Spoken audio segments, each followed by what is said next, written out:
حضرت مولانا قاسم نانوتوی رحمۃ اللہ علیہ فرماتے تھے، بڑا علم تھا ان کے پاس، وہ فرماتے تھے بہت بہت ان کی کتابیں پڑھے آدمی حیران ہو جاتا ہے، خاص طور پر اسلامی فلسفہ کو انہوں نے بڑا زبردست، لیکن اب وہ اردو آج سمجھ میں نہیں آتی لوگوں کی، بہت گاڑی اردو ہے. تو وہ فرماتے تھے کہ اگر میرے پاس علم نہ ہوتا نا اتنا، جس کی وجہ سے مجھے شہرت نہ چاہتے ہوئے بھی مل گئی، تو میں اپنے آپ کو ایسا چھپاتا کہ دنیا جانتی نہیں کہ اس نام کا کوئی بندہ پیدا بھی ہوا. خلوت نشینی، تنہائی پسند. لیکن جب آخرت پر یقین نہیں ہوتا تو انسان میں ہوس بھی پیدا ہوتی ہے، لالچ بھی پیدا ہوتی ہے. مجھے کسی نے بتایا، ہمارے ایک دوست ہیں، میرے شاگرد بھی ہیں، جامعۃ الرشید میں پڑھتے رہے ہیں، انجینئر بھی ہیں اور عالم بھی ہیں، پڑھے بھی ہیں ہم سے. انہوں نے کوئی انگریز کی کتاب پڑھی جو موٹیویشنل اسپیکر تھا، جس نے کامیاب لوگوں کی علامتیں بتائیں اور کامیاب لوگوں میں یہ ہے اور بہت زبردست زندگی. انہوں نے مجھے بتایا کہ یہ رائٹر ہے مشہور آدمی اور اس کی اپنی موت خودکشی سے ہوئی ہے. سمجھ میں آ رہی ہے؟ تو میں نے ان سے کہا اس کا نام اور اس کا حوالہ یہ مجھے دینا، تو میں نام کے ساتھ حوالے کے ساتھ انشاءاللہ بولو بتاؤں گا کہ جو لوگوں کو موٹیویشن کر رہا ہے. ایک دم ماہر نفسیات آئے تھے ایک دفعہ مجھ سے ملنے کے لیے، ان کے بھائی آئے ملنے کے لیے ماہر نفسیات کے، کہتے ہیں میرا بڑا بھائی، اس کا کام ہی ڈپریشن کا علاج ہے، وہ اسی فیلڈ کا ماسٹر ہے، ساری زندگی وہ یہی کرتا رہا ہے، لیکن خود ڈپریشن کی وجہ سے پاگل ہو گیا ہے. سمجھ میں آ رہی ہے بات؟ نہیں آ رہی میرا خیال. بہت ایجوکیٹڈ، پڑھا لکھا، اس کا کام تھا کاؤنسلنگ کرنا لوگوں کو ڈپریشن سے. ایک تو دیکھو یاد رکھو، بعض دفعہ ڈپریشن یہ کسی ٹینشن کی وجہ سے نہیں ہوتی، آپ کے باڈی میں کوئی ایسا کوئی موروثی ہوتی ہے یا کوئی دماغ میں کوئی ایسے کیمیکل آگے پیچھے ہو جاتے ہیں جس کی وجہ سے کوئی ٹینشن نہ ہونے کے باوجود بھی آدمی ڈپریشن میں چلا جاتا ہے. وہ تو ایک جسمانی بیماری ہے نا، جیسے کچھ بچے معذور پیدا ہوتے ہیں یا کچھ بڑے ہو کر شوگر ہو گئی، بلڈ پریشر ہو گیا، موروثی ہے. تو بعض دفعہ موروثی بھی ہوتی ہے. بعض دفعہ بڑے اچھے اچھے لوگ آپ کو ملیں گے ڈپریشن کی گولیاں کھا رہے ہیں، ان کو کوئی ڈپریشن حقیقت میں نہیں ہوتا، وہ دماغ کی بیماری ہوتی ہے. وہ تو قدرت کی طرف سے ہے، وہ تو نیک آدمی کو بھی ہو سکتی ہے، برے کو بھی ہو سکتی ہے. وہ تو ڈاکٹروں سے جب میرے رابطے انہوں نے بتایا بھائی کوئی کیمیکل کیا ہو جاتے ہیں اوپر نیچے، پھر میڈیسن کے ذریعے ان کو کنٹرول کیا جاتا ہے. اس میں کاؤنسلنگ کی ضرورت نہیں ہوتی کہ اس کو سمجھایا جائے بٹھایا جائے، وہ میڈیکل وہ دواؤں ہی سے اس کا علاج ہے، اس کیمیکل کے لیول کو برابر کیا جاتا ہے. وہ کسی کو بھی ہو سکتا ہے، لیکن وہ بہت کم لوگوں کو ہوتا ہے. آج کل تو زیادہ ڈپریشن ہے نا، وہ حالات کی وجہ سے ہے. میرا یہ بھی نہیں ہو رہا، مجھے بحریہ ٹاؤن میں پلاٹ نہیں مل رہا، میرے ساتھ یہ نہیں ہو رہا، میرے ساتھ یہ نہیں ہو رہا. حالانکہ سب کچھ صحیح ہو رہا ہوتا ہے، ان کم بختوں معذرت کے ساتھ ان کے ساتھ سب کچھ صحیح ہو رہا ہوتا ہے، ہر چیز فٹ فاٹ چل رہی ہوتی ہے، لیکن بس ہوس. ایک صاحب نے مجھے فون کر کے پوچھا ڈپریشن کا اسلام میں علاج کیا. میں نے کہا تقدیر کا عقیدہ، اتنا بہترین علاج نبی نے بتایا. ایک دفعہ نبی صلی اللہ علیہ وسلم کی زوجہ نے عرض کیا یا رسول اللہ، آپ کو ہر سال اس زہر کھانے کی وجہ سے بیماری ہوتی ہے. اب ایسی بات کی آپ کی زوجہ نے جس سے ایک انسان پریشان ہو جاتا ہے کہ یار وہ میں نے زہریلا گوشت کھا لیا تھا، وہ ٹھیک تو ہو گیا، لیکن ہر سال اس زہر کا اثر ہوتا ہے. تو آپ صلی اللہ علیہ وسلم نے ذرا بھی ٹینشن نہیں فرمایا کہ اللہ نے میری تقدیر میں یہ پہلے سے لکھا ہوا تھا، یہ میرا مقدر تھا. مقدر پہ کیا ہے ٹینشن لے ہیں بھائی، یہ تو ہونا ہی تھا. یہ جو چیز رفعت الاقلام وجفت الصحف. عبداللہ بن عباس نبی کے پیچھے بیٹھے ہیں، نوجوان تھے. آپ صلی اللہ علیہ وسلم نے فرمایا یا غلام، اے لڑکے بات سن. جب کہتے ہیں نا کسی کو پیار سے، وہ لڑکے بات سن، احفظ اللہ یحفظک، تو اللہ کی حفاظت کر، اللہ تیری حفاظت کرے گا. کیا مطلب؟ اللہ کے حکام کی.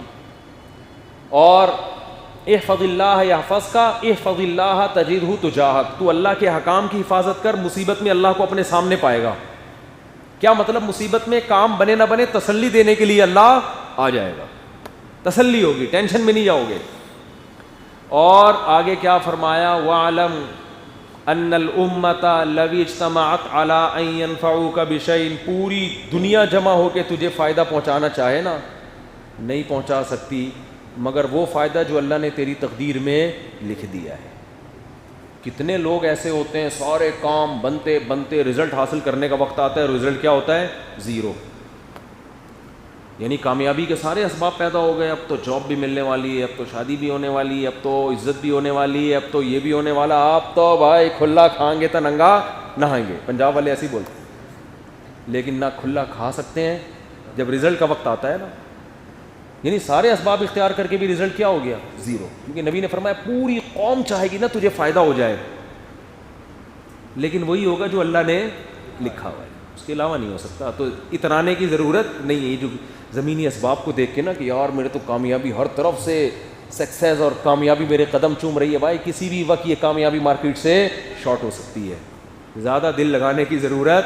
صحت ہے بھائی, اب تو ڈولے بھی بن گئے, اب تو بالکل فٹ فاٹ. بیماروں کو دیکھ دیکھ کے نا فخر کر رہا ہے, بھائی تم پڑے ہوئے ہو, اللہ کا شکر ہے بھائی, نہ کھانسی نہ نزلہ نہ زکام, کچھ بھی نہیں ہے. پتہ چلا جی آپ کو تو کینسر نکلا ہے بھائی, اور اتنا خطرناک کینسر دریافت ہوا ہے. آپ تو فٹ فاٹ ہیں, لیکن تھوڑے دنوں میں آپ کا انا للہ ہونے والا ہے. سب کچھ کرنے کے باوجود بھی رزلٹ کیا ہو گیا؟ زیرو. اور آپ صلی اللہ علیہ وسلم نے فرمایا کہ اور اگر پوری دنیا مل کے تمہیں نقصان پہنچانا چاہے گی, ڈپریشن میں جانے کی بالکل ضرورت نہیں ہے. یہ حدیث کا مفہوم بیان کر رہا ہوں. لم یضروک الا بشیء قد کتبہ اللہ علیک, اتنا ہی پہنچا سکتی ہے جتنا اللہ نے تمہارے مقدر میں لکھ دیا, اور وہ پہنچ کے رہے گا, وہ پیچھے ہٹ ہی نہیں سکتا. تو کیا فائدہ؟ اس لیے قرآن کے الفاظ دیکھو, لکی لا تأسوا علی ما فاتکم, اللہ نے سب تمہیں لکھ کے بتا دیا کہ جو ہوگا وہ ہو کے رہے گا. قرآن نے اس کی حکمت بیان کی تاکہ جو تمہیں نہ ملے نعمت اس پہ افسوس مت کرو کہ یہ تو ملنی نہیں تھی. ولا تفرحوا بما آتاکم, اور جو نعمت ملے اس پہ اتراؤ نہیں کہ میرا کمال ہے, بھائی اللہ نے لکھی ہوئی تھی مل گئی ہے. اترانے کی ضرورت نہیں, بلکہ کیا کرنا ہے؟ شکر ادا کرنا ہے. اترانا نہیں. آج تھوڑے سے پیسے آ گئے, تھوڑی سی عزت مل گئی, اب دیکھو غریبوں کو ایسے دھتکارنا شروع کر دیتے ہیں, اوے دیکھتا نہیں. تو ایسی باتیں تکبر والی باتیں, بھائی اللہ نے دی ہے, چھین بھی سکتا ہے وہ, تو آدمی اپنی اوقات میں رہتا ہے. تو میں یہ عرض کر رہا تھا کہ وہ نفسیاتی ڈاکٹر تھے بہت بڑے, ان کا کام ہی ڈپریشن کا علاج ہے. تو مجھے ان کے چھوٹے بھائی نے بتایا کہ وہ اتنا سخت ڈپریشن میں چلا گیا ہے کہ لا علاج ہو گیا, اور حالات کی وجہ سے. یہ نہیں کہ کوئی دماغی بیماری ہے, حالات کی وجہ. میں نے کہا دیکھو یار, تو بھائی ڈپریشن کے علاج اسلام کے علاوہ دنیا میں کسی کے پاس نہیں ہے. کتنی بڑی گراؤنڈ ریئلٹی ہے. خودکشی سب سے کم مسلمان کرتے ہیں, سب سے زیادہ غیر مسلم. اس کو دیکھ کے کیسے آنکھیں بند کر رہے ہو بھائی؟ آپ کہہ سکتے ہو مسلمان خودکشی اس لیے کم کرتے ہیں کہ ان کے مذہب میں حرام ہے. تو بھائی ان کے بھی مذہب میں کون سا لیگل ہے؟ ہر ملک میں پابندی ہے کہ نہیں ہے؟ جاپان میں خودکشی پر پابندی, آسٹریلیا میں پابندی, امریکہ میں. اور ہمارے یہاں آپ کھمبے سے لٹکو, کوئی روکنے والا نہیں ہے. ان کے ہاں کھمبے سے لٹکو قانون بنا ہوا ہے.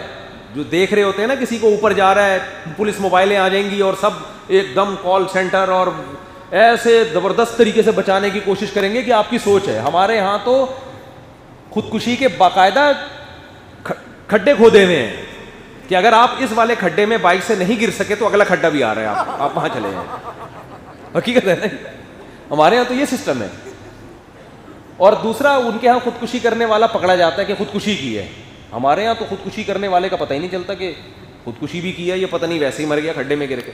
اتنے آپشن ہیں خودکشی کے. آپ بارش میں کھمبے سے گلے ملو, اس کے بعد آپ کھمبا چھوڑو گے مگر کھمبا آپ کو نہیں چھوڑے گا. حقیقت ہے, آپ کھمبا چھوڑو گے, کھمبا آپ کو نہیں چھوڑے گا. کھڈے ہیں, گٹر لائنیں کھلی ہوئی ہیں. بارشوں میں کراچی میں آپ دیکھو نا, اتنا پانی پتہ ہی نہیں چل رہا ہوتا, بائکیں گٹروں میں گھسی ہوئی ہوتی ہیں, بندے مرے ہوئے ہوتے ہیں. ایسے موت کے جتنے اسباب تھے اختیار کیے ہوئے ہیں, اور ڈپریشن کے ہر سبب گورنمنٹ نے ہم کو دیا ہوا ہے. اسٹریس اور ڈپریشن میں جانے کا کوئی راستہ حکومت نے چھوڑا نہیں. ہسپتال میں, گورنمنٹ کے ہسپتال میں آپ چلے جاؤ, مریضوں کو دیکھ کے آدمی کہتا ہے اللہ مجھے گھر میں موت دے دے. میں سول ہاسپٹل گیا, گندگی کا عالم دیکھ کے حیران ہو گیا. میں ویسے ہی گیا تھا کسی کام سے, کوئی مریض تھے, اللہ ہمیں بچایا ہسپتالوں سے. ٹھیک ہے, گورنمنٹ کے ہسپتالوں میں بعض چیزیں بہت اچھی بھی ہیں, بہت غریب آدمیوں کا ٹیسٹ جو ہزاروں روپے کا وہ فری میں ہو جاتا ہے, یہ بھی اچھا کام ہے, لیکن بستر لیٹنے کے قابل نہیں. ایک صاحب نے بتایا, میرا کہیں ڈاکوؤں نے گولی مار دی پاؤں میں, وہ کسی حکومتی ہسپتال میں چلے گئے, ڈاکٹر ہی نہیں آ کے دے رہا. پہلے تو پولیس انکوائری, میں زخم سے تڑپ رہا ہوں, خون بہہ رہا ہے, ڈاکٹر کہہ رہے نہیں بھائی پہلے پولیس کو, قانون ایسا ہے, پولیس آئے گی, پہلے رپورٹ تیار ہوگی, پھر علاج شروع ہوگا. بھائی تو اس بندہ مر جائے گا یار, یہ خون نکل رہا ہے اس کا. باہر ملکوں میں ایسا نہیں ہے, وہ کہتے ہیں پہلے آپ کا علاج ہوگا, بے شک آپ ڈاکو ہی کیوں نہ ہو, اس کے بعد دیکھیں گے کرنا کیا ہے آپ کے ساتھ. یہاں پڑا ہوا ہے بندہ, کوئی اٹھا نہیں رہا کہ میرے اوپر کیس نہ بن جائے, پیٹ میں گولی مار دی تو کیس بن جاتا ہے, وہ اٹھاتے نہیں ہیں لوگ. عجیب عجیب قوانین بنے ہوئے ہیں اور اسمبلیوں میں ان پر بحثیں نہیں ہو رہی کہ ان کو کیسے تبدیل کیا جائے. تو وہ اس کا گورنمنٹ ہسپتال میں اس بیچارے کی بیڑا ہی غرق کر دیا انہوں نے. خیر کسی پرائیویٹ ہاسپٹل میں گیا تو انہوں نے بتایا کہ یار یہ تو پتہ نہیں کیا کر دی.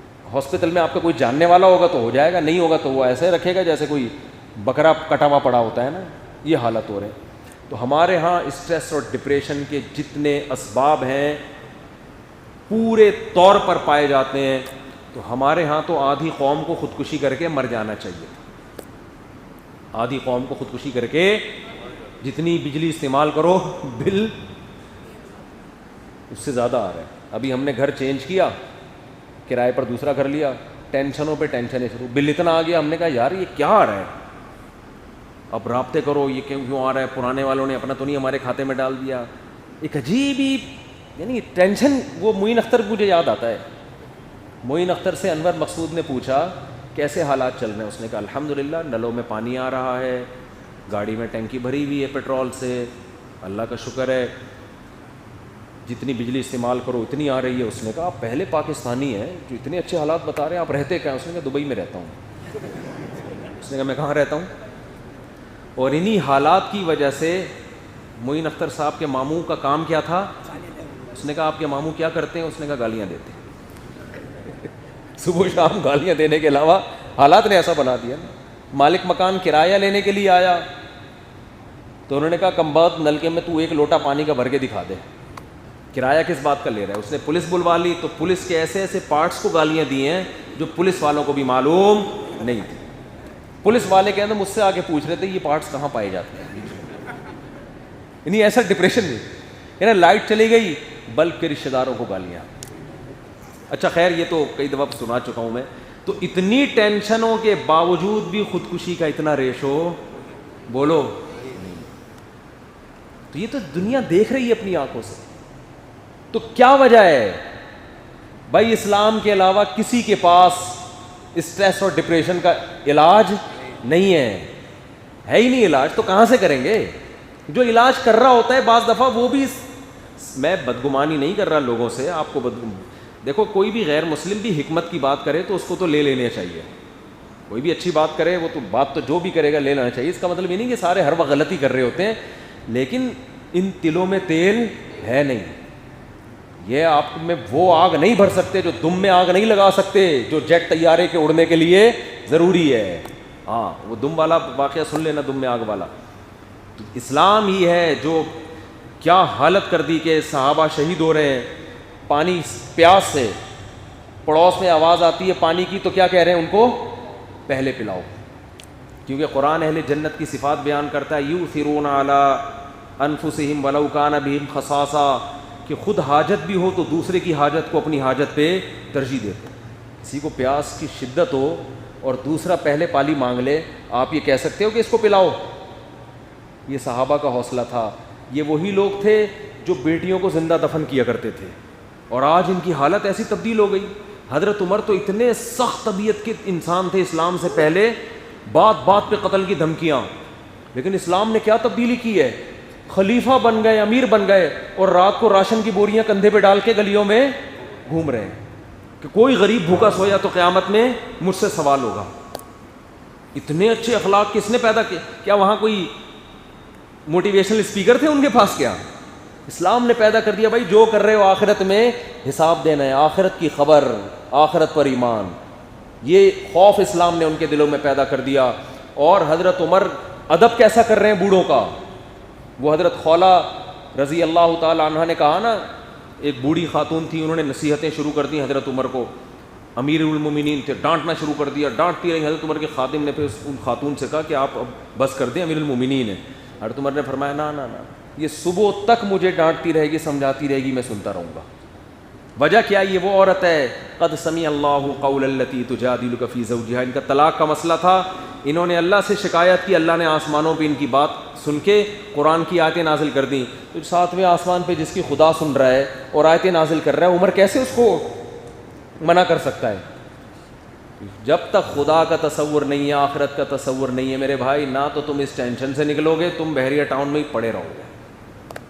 بحریہ ٹاؤن 4 پلاٹ 5 پلاٹ 6 پلاٹ، ابے میرے بڑے ہو گئے، ہائے کاش پچھلے سال لے لیتا ہے 2 پلاٹ میرے بھی حصے میں آ جاتا۔ لو پلاٹ سے ہم منع نہیں کر رہے، تو بزنس ہے بھائی، کرو، کس نے منع کیا ہے؟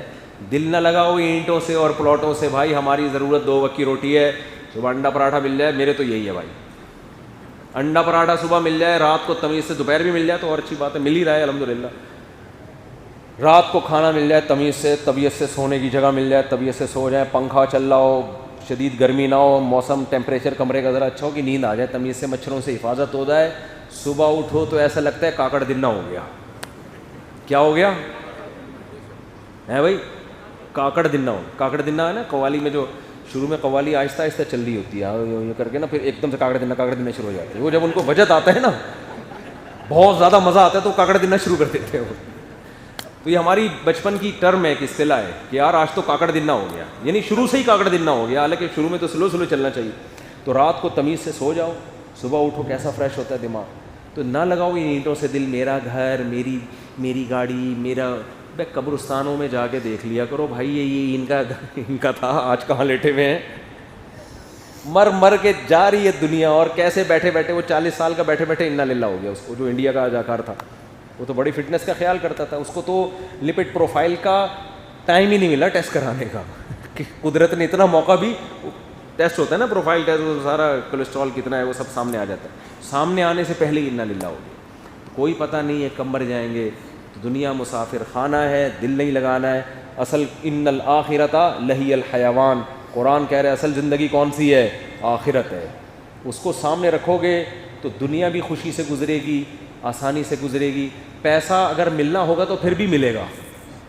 ہم نے مولویوں کے پاس بھی، بزرگوں کے پاس بھی بہت پیسہ دے گا، چھپڑ پھاڑ کے آ رہا ہوتا ہے، ہمارے حضرت تو پیسہ کماتے ہی نہیں تھے، لیکن اتنے دولت مند تھے کہ آپ کی سوچ، جب زمینوں کی آمدن شروع ہوئی ہے تو ایسی شروع ہوئی ہے کہ لائن لگ گئی۔